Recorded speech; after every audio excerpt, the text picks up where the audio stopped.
The sun was shining brightly as Ray pulled into Oakwood Estates for the first time as a homeowner. His dark blue sedan cruised slowly down the tree-lined street as he took in the sight of what was now his neighborhood. After years of cramped apartment living and saving every extra penny from his software engineering job, he had finally done it, bought his own piece of the American dream in one of the most respected communities in town. The colonial-style house with its fresh white paint and dark green shutters stood proudly at the end of a smooth concrete driveway. Ray couldn't help but smile as he parked and stepped out, taking a deep breath of fresh suburban air. At 35, he had worked harder than most to get here. Growing up in a working-class family where college seemed like a distant dream, he had pushed through countless obstacles to build his career in tech. "This is it," he whispered to himself, grabbing a small box of personal items from the passenger seat. The moving truck wouldn't arrive until tomorrow, but he wanted to spend his first night in the house, even if it meant sleeping on the floor in a sleeping bag. As Ray walked toward his front door, he noticed a middle-aged white woman with perfectly highlighted hair staring at him from the neighboring yard. She wore expensive-looking workout clothes and large sunglasses pushed up on her head. Ray raised his hand in a friendly wave. "Hello there, I'm your new neighbor," he called out with a warm smile. The woman, who he would later learn was named Mrs. Wilson, gave a tight-lipped smile that didn't reach her eyes. "Oh, you're the buyer. I thought you might be the real estate agent." Ray pretended not to notice the implication in her tone. "Nope, I'm the proud new owner. Just closed this morning." He extended his hand. "Looking forward to being neighbors." Mrs. Wilson hesitated for a second before briefly touching his hand. "I'm the HOA board secretary," she said, straightening her posture. "We have very specific rules here in Oakwood. The neighborhood standards are what keep our property values high." "I completely understand," Ray nodded. "I've read through all the HOA guidelines. That's actually one of the things that attracted me to this community, how well-maintained everything is." Mrs. Wilson seemed slightly taken aback by his response, as if she'd been preparing for an argument. "Well, good. The previous owners let the garden get a bit wild. I hope you're planning to address that." Ray looked at the carefully tended flower beds that lined his walkway. They looked perfectly fine to him, but he just smiled. "I'll definitely keep an eye on it. Gardening is actually a hobby of mine." Over the next few days, as Ray settled in and his furniture arrived, he noticed Mrs. Wilson finding reasons to be outside whenever he was. She would water plants that didn't seem to need watering or sweep her already immaculate driveway, all while watching his every move. When Ray's childhood friend stopped by to drop off a housewarming gift, Mrs. Wilson suddenly appeared, taking photos of his friend's car with her phone. "Is there a problem?" Ray asked politely. "Just documenting," she replied curtly. "We have rules about street parking and visitors." The following weekend, Ray hosted a small dinner for a few colleagues to celebrate his new home. As guests arrived, he noticed Mrs. Wilson talking to another neighbor and pointing toward his house. Later, he found a printed copy of the HOA parking regulations stuffed in his mailbox, with several sections highlighted in angry yellow. Despite the uncomfortable feeling of being watched, Ray continued to go out of his way to be friendly, waving whenever he saw Mrs. Wilson and even offering her some homegrown tomatoes from the small garden bed he had started. Each time, she responded with suspicious glances and clipped remarks about maintaining the character of the neighborhood. One morning, about 3 months after moving in, Ray opened his front door to find Mrs. Wilson taking photos of his house. When she saw him, she quickly lowered her phone. "Just documenting some potential violations," she said without being asked. "Your grass is a 1/4 inch too high, and that shade of mulch isn't on the approved color list." Ray took a deep breath. He had dealt with people like Mrs. Wilson before. He knew what was really happening, but he also knew that losing his temper would only play into her hands. "Thanks for letting me know," he said calmly. "I'll look into it." Little did he know that this was just the beginning of what would become an increasingly frustrating battle with the woman the other neighbors had nicknamed HOA Karen. The tension between Ray and Mrs. Wilson grew thicker than the summer humidity as weeks passed by. What started as uncomfortable glances and passive-aggressive comments about neighborhood standards had evolved into something far more troubling. Ray first noticed the pattern one quiet Thursday evening. He'd been working from home and stepped outside to grab the mail when he spotted Mrs. Wilson taking photos of a delivery truck parked briefly in front of his house. The driver, a young black man about Ray's age, looked uncomfortable as Mrs. Wilson peppered him with questions about his business on their street. "Ma'am, I'm just delivering a package," the driver explained, holding up the box with Ray's name clearly printed on the label. Ray approached them with a friendly but firm smile. "Everything okay here? That's my package." Mrs. Wilson's eyes narrowed slightly. "I'm just making sure everything is in order. We've had problems with suspicious people in the neighborhood." The delivery driver handed Ray his package with a knowing look that said more than words could. It was a look Ray had experienced many times before. Silent solidarity between two people who understood exactly what was happening. "Thanks, man," Ray said, making a point to tip the driver. As the delivery truck pulled away, Mrs. Wilson stood with her arms crossed. "You know, the HOA has rules about commercial vehicles," she said. Ray took a deep breath. It was a delivery truck, here for less than 2 minutes. "Still, rules are rules," she replied before marching back to her house. The following weekend, Ray invited his cousin and his family over for a backyard barbecue. He had spent the morning cleaning his patio and setting up a new grill, another small celebration of homeownership. Just as his guests arrived, he noticed Mrs. Wilson walking her tiny dog back and forth along the sidewalk in front of his house, phone in hand. Throughout the afternoon, she made 6 more dog walks, each time slowing down to take pictures of the cars parked in Ray's driveway and along the street. His cousin noticed and raised an eyebrow. "That's been happening since you moved in." Ray nodded, flipping a burger. "Welcome to Oakwood Estates." His cousin lowered his voice.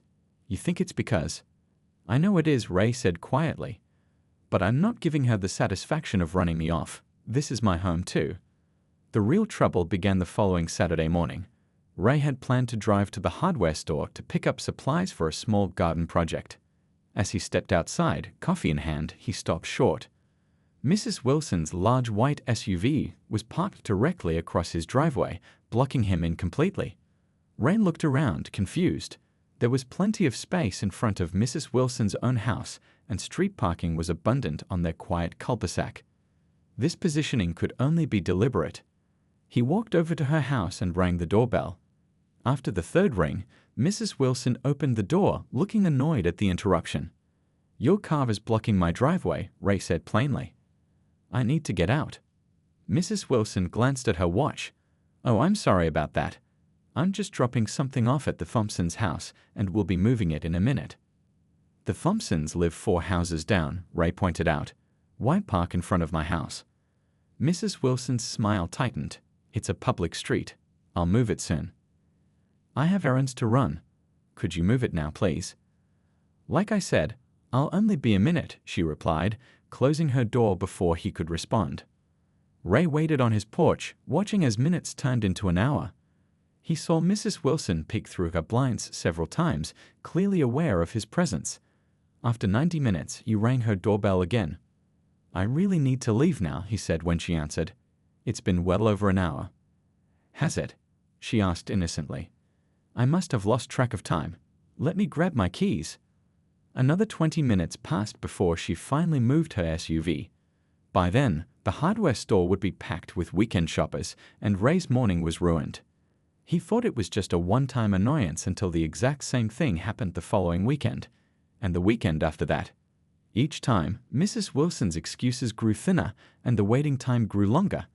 3 hours became the new normal, always with the same innocent, "Oh, I didn't realize how long it had been," when confronted. Ray began documenting each incident with time-stamped photos. He started a log of dates, times, and durations. He even installed a small security camera overlooking his driveway. Something had to give, and Ray was determined it wouldn't be him. His home was his castle, even if now it needed a moat. Ray tried everything he could think of to resolve the situation peacefully. He left a polite note in Mrs. Wilson's mailbox explaining how her parking was affecting him. He attempted to speak with her husband, who just shrugged and said, "That's between you two." He even brought up the issue at the monthly HOA meeting, careful to keep his tone respectful and factual. "I understand street parking is public," Ray said to the board, feeling all eyes on him. but deliberately blocking someone's driveway for hours is different. The HOA president, a balding man with glasses, cleared his throat. "Have you tried talking to the neighbor about it?" "Multiple times," Ray replied. "It continues to happen every weekend." Mrs. Wilson, sitting in the front row, spoke up. "I think you're exaggerating. I've occasionally parked there for a few minutes while visiting other neighbors, but certainly not for hours." Ray pulled out his phone. "I have time-stamped photos and video from each incident." Before he could show them, the president interrupted. "This sounds like a personal dispute between neighbors. We encourage you two to work it out privately before bringing it to the board." Walking home after the meeting, Ray felt defeated. Several neighbors had approached him privately to offer sympathy. "She's been like this for years," one elderly woman whispered. Did the same thing to the Mexican family that used to live in the Torres house. The following weekend, Ray woke early to the sound of his phone ringing. It was his mother. "Morning, sweetie. I'm about 20 minutes away from your place," she said cheerfully. Ray smiled. His mom had been planning this visit for weeks, excited to see her son's new home and attend her friend's birthday lunch in town. "Great, Mom. I've got coffee brewing and breakfast almost ready." Ray went outside to make sure the guest room was properly set up. That's when he saw it, Mrs. Wilson's SUV, perfectly positioned to block his entire driveway. His heart sank. He immediately walked over and rang her doorbell. No answer. He tried calling her house phone, which he'd gotten from the neighborhood directory. No answer. He called again, still nothing. His mother arrived 15 minutes later, confused about why she couldn't pull into the driveway. "It's the neighbor," Ray explained, trying to keep frustration out of his voice. "Come on in, Mom. I'll keep trying to reach her." His mother gave him a hug. At 68, she moved a bit slower these days, especially after her knee surgery last year. "Don't let it spoil our visit," she said kindly. They had a nice breakfast, catching up on family news, but Ray kept checking the window. The SUV remained unmoved. He tried Mrs. Wilson's door 3 more times. On the 3rd attempt, he saw the curtain move slightly, confirming his suspicion. She was home and deliberately ignoring him. By 11:30 a.m., his mother started getting anxious. "Honey, I need to leave by noon to make it to Martha's birthday lunch. I promised I'd help set up." Ray nodded, and not forming in his stomach. "Let me try one more thing." He called the non-emergency police line, explaining the situation. The dispatcher sounded sympathetic but not particularly concerned. "An officer will come by when available, but there's been a fender bender on Main Street that's taking priority." At 12:15, his mother called her friend to apologize. She wouldn't make it in time to help set up. By 1:00 p.m., she had missed the start of the lunch entirely. At 1:45 p.m., just as Ray was about to call a rideshare service for his mother, Mrs. Wilson's SUV finally moved. She drove past Ray's house without even a glance in their direction. His mother patted his hand. "It's okay, son. These things happen." But Ray knew better. This wasn't an accident or coincidence. This was deliberate. His mother had missed an important event with her friends because of Mrs. Wilson's pettiness. That evening, after his mother had gone to bed, Ray sat at his kitchen table with his laptop open. The light from the screen illuminated his determined face as he typed, "Property rights driveway access laws." Something changed in him that day. He was done being patient, done trying to be the bigger person. His mother, who had worked 2 jobs to put him through college, who had never had an unkind word for anyone, had been disrespected in his home. Ray took a sip of his tea and clicked on the search results. If Mrs. Wilson wanted to play games, it was time to change the rules. He would find a solution, a creative, perfectly legal solution that she would never see coming. The next morning, Ray woke up with a new sense of purpose. After sending his mother off in an Uber to visit her friend, he wasn't risking another driveway blockage. He sat down at his kitchen table with a fresh cup of coffee and opened his laptop. If he was going to fight back, he needed to do it smart. First, Ray dug into the county property records online. He downloaded his deed and property survey, studying the exact boundaries of his land. To his surprise, his property didn't end at the edge of his driveway as he'd assumed. It actually extended 3 feet on either side, which meant part of where Mrs. Wilson often parked her SUV was technically on his land. "Interesting," he mumbled, making notes. Next, he researched local ordinances regarding property modifications. The HOA had rules, sure, but they were still subject to city and county laws. Ray found himself diving into legal forums, taking careful notes about easements, right-of-way access, and property modifications. By lunchtime, he had a growing list of questions that needed professional answers. He made 3 separate appointments with different property attorneys in the area. If he was going to do this, he needed to be absolutely certain of his legal footing. The first lawyer, an older gentleman with gray hair and reading glasses perched on the end of his nose, listened carefully to Ray's situation. "So this neighbor is repeatedly blocking your driveway, and the HOA isn't doing anything about it?" the lawyer asked, jotting notes. Ray nodded. "Exactly. I've documented at least 8 incidents where she's blocked access for more than 2 hours. I've tried talking to her, leaving notes, calling non-emergency police, and bringing it up at HOA meetings. Nothing works." The lawyer tapped his pen thoughtfully. "HOAs can be tricky to deal with, but they don't supersede your basic property rights. Based on what you've told me about your deed, you have options." The next 2 attorneys confirmed the same thing. Ray had more rights than he realized. The third lawyer, a younger woman with a no-nonsense attitude, was particularly helpful. "Your HOA bylaws said you can't build a fence in the front yard," she noted, flipping through the documents Ray had brought. "But they don't specifically prohibit water features or decorative elements around your driveway." She looked up with a slight smile. There's always room for creative interpretation. By the end of the week, Ray had spent hours reading HOA bylaws, property codes, and landscaping regulations. He consulted with a surveyor who came out to mark the exact boundaries of his property with little colored flags. The surveyor confirmed what the deed had shown. Ray owned more land around his driveway than he'd thought. "Just making sure I understand correctly," Ray said to the surveyor. "This area here, where my neighbor often parks, is actually my property." The surveyor nodded. "Yes, sir. About 3 feet from the edge of your concrete is still your land. You could put in plantings, a decorative border, pretty much anything that complies with local codes and your HOA." This information changed everything. Ray began sketching ideas on graph paper, thinking about what might be both practical and permissible. He needed something that would prevent Mrs. Wilson from blocking his driveway while still following all the rules. That weekend, he drove to 3 different garden centers, taking photos of various landscaping features and asking questions about installation requirements. At one store, he found himself standing for a long time in front of a display of small decorative bridges arching over a water feature. "That's one of our most popular items," said a staff member whom noticed Ray's interest. "People use them for garden paths over dry creek beds or actual small ponds." "How deep would the water feature typically be?" Ray asked, an idea forming. "Depends on what you want. Could be just 6 inches for a decorative effect, or up to a couple feet if you want to add fish." Ray took a photo of the display, his mind racing with possibilities. On Sunday afternoon, he visited a friend who worked as an architect.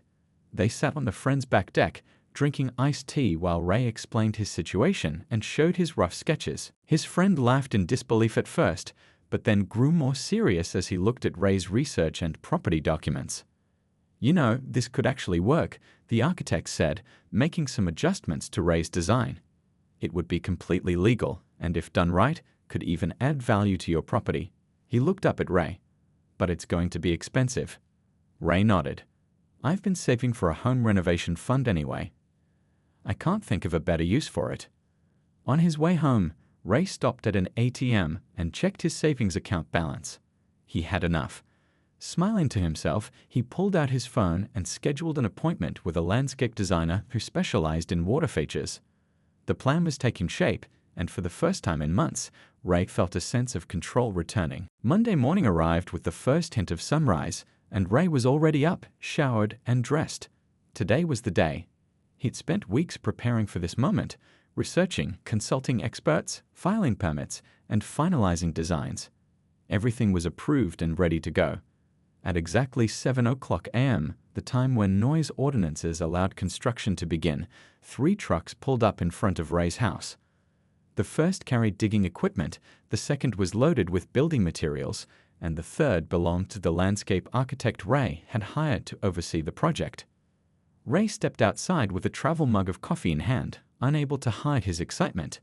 The crew chief, a stocky man with a weathered face named Hank, approached with a clipboard. "Morning, ready to get started?" Hank asked, offering a firm handshake. "More than ready," Ray replied, returning the handshake. "I've been waiting for this day for months." The noise of the trucks had already attracted attention. Curtains twitched in nearby windows, and a few curious neighbors had stepped onto their porches. Mrs. Wilson's front door opened, and she emerged in a bathrobe, coffee cup in hand, her face a mask of sleepy confusion that quickly transformed into alarm. "What's going on here?" she called out, marching across her lawn toward Ray's property. Ray smiled politely. "Good morning, Mrs. Wilson. Just doing some landscaping improvements." Her eyes narrowed as she watched workers unloading equipment. "Landscaping?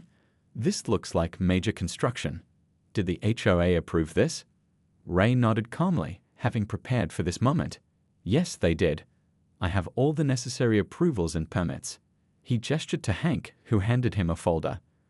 Ray pulled out several official-looking documents. "Here's the HOA Architectural Committee approval, signed by the board president. And here are the city permits for the work." Mrs. Wilson snatched the papers from his hands, scanning them frantically. Her face grew increasingly red as she flipped through page after page of stamped approvals. "This can't be right," she sputtered. "A water feature? Around your driveway? That's not appropriate for our neighborhood aesthetic." By now, several more neighbors had gathered, watching the exchange with undisguised interest. "Actually," Ray replied, his voice steady and pleasant, "the committee found it to be in keeping with the natural landscaping theme encouraged in Section 5.3 of the HOA guidelines. They were quite impressed with the eco-friendly design." One of the workers started up a small excavator, drowning out Mrs. Wilson's next words. She glared at the machine, then at Ray. "I'm calling an emergency HOA meeting about this," she shouted over the noise. Ray simply shrugged. "That's your right. In the meantime, we'll be proceeding with the approved work." As Mrs. Wilson stormed back to her house, phone already pressed to her ear, Hank sidled up to Ray. "She seems nice," he deadpanned. Ray laughed. "You have no idea." Work progressed quickly throughout the day. The crew first marked out the boundaries of the project with spray paint, creating an outline that followed the contours of Ray's driveway. Then they began carefully digging a trench about 4 feet wide and 30 inches deep that wrapped around the entire length of the driveway. By lunchtime, a small crowd of neighbors had gathered to watch. Most seemed curious rather than concerned, and several approached Ray with questions. "So what exactly are you building?" asked an elderly man from across the street. Ray showed him the architect's rendering on his tablet. "It's a decorative water feature that surrounds my driveway with a small bridge for access." The man's eyes widened, then he chuckled. "Well, that's certainly creative." As the afternoon wore on, the basic structure of Ray's project began to take shape. The crew installed a heavy-duty liner in the trench, followed by reinforced concrete edges. A specialized team arrived to install the mechanical systems for water filtration and circulation. At around 3:00 p.m., a black luxury sedan pulled up, and the HOA president stepped out, looking harried. Mrs. Wilson trailed behind him, pointing dramatically at the construction. "See? I told you it was excessive. This is going to bring down property values." The HOA president, a retired judge with a reputation for fairness, surveyed the work in progress. He nodded to Ray. "Mrs. Wilson has some concerns about your project." "I understand," Ray said. "Would you like to see the final design again? And I have copies of all approvals if you need to review them." The president shook his head. "I remembered your presentation to the committee quite clearly, very thorough. I just wanted to see the progress for myself." He turned to Mrs. Wilson. "Everything appears to be proceeding according to the approved plans." "But," Mrs. Wilson began. "The committee vote was unanimous, if you recall," the president interrupted gently. "Mr. Wilson included. You voted to approve this project 3 weeks ago." Mrs. Wilson's mouth opened and closed without sound. She had missed that meeting, assuming nothing important would be discussed. As the HOA president left, Ray returned to supervising the construction, a small smile playing on his lips. Phase 1 was well underway, and so far, everything was going exactly according to plan. 3 weeks passed in a whirlwind of activity. Each day, Ray would leave for work in the morning and return to find significant progress on his project. The trench around his driveway had been transformed into a professional-looking water feature, complete with smooth stone walls and underwater lighting. The bridge mechanism, the true masterpiece of the design, was installed during the second week, a marvel of engineering disguised as a decorative element. Throughout the construction, Mrs. Wilson made her displeasure known. She filed 3 separate complaints with the HOA, citing everything from noise violations to concerns about mosquitoes. Each complaint was reviewed and dismissed based on Ray's meticulous compliance with all regulations. She even called the city inspector, who showed up, checked all the permits, and left with a thumbs up to Ray. By the final day of construction, Ray's driveway had been completely transformed. Where once there was a simple concrete path, there now stood an elegant entranceway featuring a moat-like water feature that wrapped completely around the approach to his garage. Crossing the water was a beautifully crafted wooden bridge made of rich cedar planks with decorative iron railings. The landscape architect had added the finishing touches: water plants floating on the surface, subtle lighting that would illuminate the water at night, and natural stone accents that made the whole installation look like it had always been part of the property's design. But the true genius of the project remained hidden until the final test. Ray stood with Hank and the engineering team as they demonstrated the bridge's special feature. "Okay, here we go," said the lead engineer, pressing a button on a small remote control. With a soft mechanical hum, the bridge slowly began to rise from the middle, its 2 halves lifting upward like a miniature drawbridge from a medieval castle. In less than 30 seconds, the once flat path had become an impassable barrier, with the driveway completely cut off from the street. Ray broke into a grin as he watched the bridge sections lower back into place. "It's perfect," he said, shaking hands with each member of the team. "Absolutely perfect." That weekend, Ray decided to host a small gathering to unveil his new landscaping feature. He sent invitations to everyone on the street, including Mrs. Wilson. To his surprise, nearly every neighbor accepted. Curiosity had been building for weeks about his mysterious project. Saturday afternoon arrived with perfect weather, sunny and mild with a light breeze. Ray had set up a table with refreshments on his front lawn and strung some lights around his porch. By 3 p.m., neighbors began to arrive, many bringing dishes to share, turning the event into an impromptu block party. "I've lived here 15 years and never seen anything like this," commented one older neighbor, admiring the water feature. "It's actually quite beautiful." "My kids are going to love this," said another, a young mother from down the street. "It's like something out of a fairy tale." As more people gathered, Ray decided it was time for the main event. He clinked a spoon against his glass to get everyone's attention. "Thank you all for coming today," he began, standing beside his new bridge. "As you can see, I've made some unique improvements to my driveway entrance." A ripple of laughter moved through the crowd. "I wanted to create something that was both functional and beautiful," Ray continued. "Something that would add character to our neighborhood." He lifted the small remote control. "And I'd like to show you a special feature." The crowd murmured with interest as Ray pressed the button. Slowly, the bridge began to rise. Gasps and exclamations of surprise filled the air as the neighbors watched the transformation.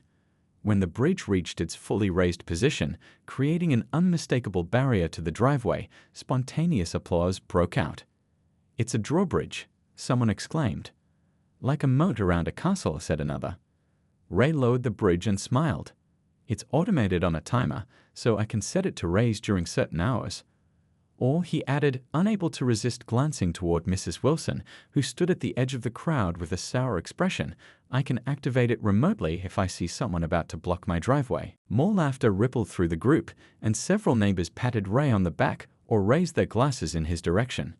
Everyone understood exactly what had inspired the unusual addition. The HOA president approached, shaking his head but smiling. "You know," he said quietly to Ray, "in all my years on the board, I've never seen a more creative solution to a neighborhood dispute." Ray sipped his drink. Sometimes creativity is the best response to a difficult situation. As the party continued, several people asked for a closer look at the bridge mechanism, or wanted to know more about the water plants. Ray happily played tour guide, explaining each element of his new Moat and Drawbridge system. For the first time since moving in, he felt truly at home in the neighborhood. And Mrs. Wilson? She stayed for exactly 15 minutes before marching back to her house, her lips pressed into a thin line of defeat. The weeks following the unveiling of Ray's Moat and Drawbridge brought unexpected changes to Oakwood Estates. Word of the unique driveway modification spread beyond the neighborhood, with people from nearby communities driving by just to catch a glimpse of the castle house, as it had come to be known. Ray quickly settled into a new routine. Each morning, he'd lower the bridge to drive to work, and each evening upon returning home, he'd raise it again, smiling at the soft mechanical hum that had become the sound of victory. He programmed the system to automatically lower the bridge if delivery vehicles approached, using a camera and sensor setup that detected commercial vehicles. Most surprisingly, Ray's relationship with his neighbors flourished.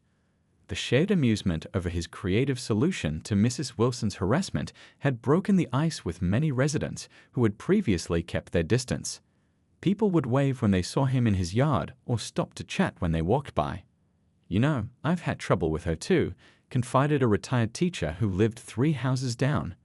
"She reported my bird feeder 4 times, claiming it was attracting vermin. She sent me 3 violation notices about my holiday decorations last year," added another neighbor. "Said my inflatable snowman was 2 feet taller than regulations allowed." It seemed everyone had a Mrs. Wilson story, and Ray's solution had given the neighborhood a shared moment of satisfaction. It had also inspired others to be more assertive about unreasonable HOA enforcement. At the next Homeowners Association meeting, attendance was triple the usual number. Ray was surprised when several neighbors nominated him to fill a vacant position on the board. "We need someone with your problem-solving skills," said a middle-aged man who had lived in the community for over a decade, "and someone who knows the bylaws well enough to work within them creatively." Ray accepted the nomination and was voted in by a significant margin.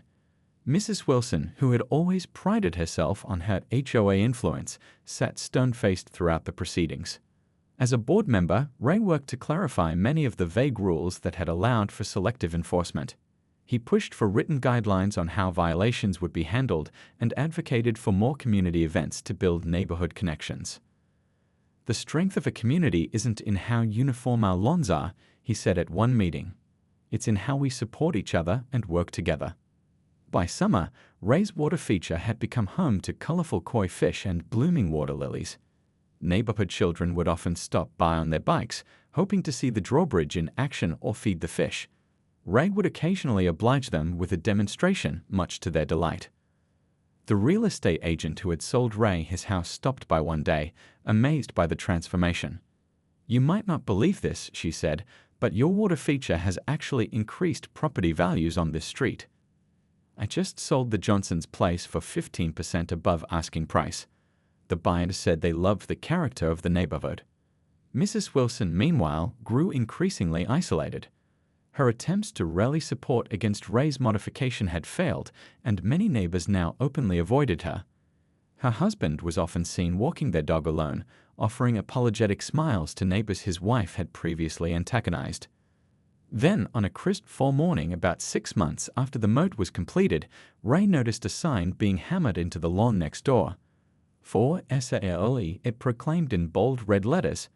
Later that day, he overheard Mrs. Wilson telling another neighbor that they were downsizing to a condo in a more traditional community. The day the moving truck arrived at Mrs. Wilson's house, Ray was working from home.